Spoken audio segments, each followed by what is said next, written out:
રાજ્યમાં વધુ એક પોન્ઝી સ્કીમનું મસમોટું કૌભાંડ સામે આવ્યું. માસિક 20% વળતરની લાલચ આપીને રોકાણકારો સાથે છેતરપિંડી કરવામાં આવી. લોભામણી સ્કીમ બતાવીને 1,29,00,000થી વધારેની રકમ મેળવીને છેતરપિંડી કરાઈ. ભાવનગરના વર્તેજ પોલીસ સ્ટેશનમાં જીપીઆઈડી એક્ટ હેઠળ કરોડોની છેતરપિંડીનો ગુનો નોંધાયો છે. ભાવનગરના ફરિયાદકા ગામના સંજય ધામેચા અને યોગેશ ધામેચાની અટકાયત કરાઈ. પોલીસે બંને આરોપીને કોર્ટમાં રજૂ કરીને 5 દિવસના રિમાન્ડ મેળવ્યા છે. કરોડોના રોકાણ કૌભાંડમાં વીટીવીની ટીમે એક્સક્લુઝિવ ઇન્વેસ્ટિગેશન કર્યું.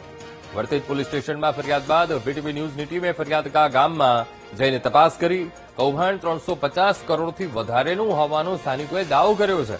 તો આ કૌભાંડમાં 100થી વધારે એજન્ટો સંકળાયેલા હોવાનો પણ ગામના લોકોએ દાવો કર્યો.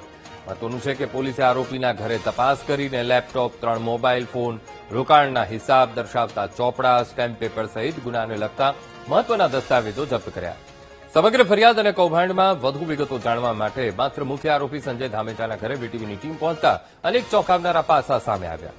તેના ઘર અને તેની આસપાસ હાઈ પ્રોફાઇલ સીસીટીવી કેમેરાઓનું મજબૂત નેટવર્ક ગોઠવાયેલું જોવા મળ્યું. ઘરની અંદર અને બહાર એટલા કેમેરા લગાવવામાં આવ્યા છે કે કોઈ વ્યક્તિની હિલચાલ પણ નજરમાંથી છટકી ન શકે. મારા ખાતામાં અંદાજે 56 લાખ રૂપિયા જેવું છે અને 20 થી 25 જણા મારી અંદર સામેલ છે, જે નાના માણસો, ગરીબ માણસો અને શોષિત માણસો છે.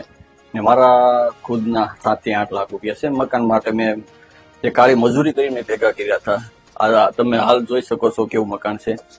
પણ મારી સાથે જે વિશ્વાસઘાત થયો છે એના માટે અમે અવાજ બની ને જે મારા અંડરમાં જે નાના માણસો છે તેમને માટે અવાજ બની તેમનો પૈસા પાછા આવે તેનો હું પૂરતો પ્રયત્ન કરીશ. લોકોની તો એટલી જ માંગણી છે કે ભાઈ આ જે ષડયંત્ર જે થઈને આજે મોટી સ્કીમ જે કાવતરું કરવામાં આવ્યું ને હજારો માણસોના જે રૂપિયા પચાવી પાડ્યા, તો એમને ન્યાય મળવો જોઈએ. કે ભાઈ આની બારીકાઈથી તપાસ કર્યું કે ભાઈ આની પાછળ જે બેકગ્રાઉન્ડમાં રાજકીય મોટા મોટા નેતાઓ છે તો એમની પણ ગંભીરતાથી અને પૂર્ણ નિષ્પક્ષ સાથે અને ખરેખર કાયદાકીયથી એની તપાસ થવી જોઈએ. કાંઈ નથી ખબર મને, હું દાડી હતી. શું એ કઈ ઘરે આવીને કઈ કામ કરતા નહીં, કાંઈ નહીં. અહીં ઘરે આવતા લાવતા જ નહીં પૈસા. એ ના ત્યાં દેતા એમ કરતા હશે. કોણ દે? એ સંજયભાઈ. શું કેતા સંજય?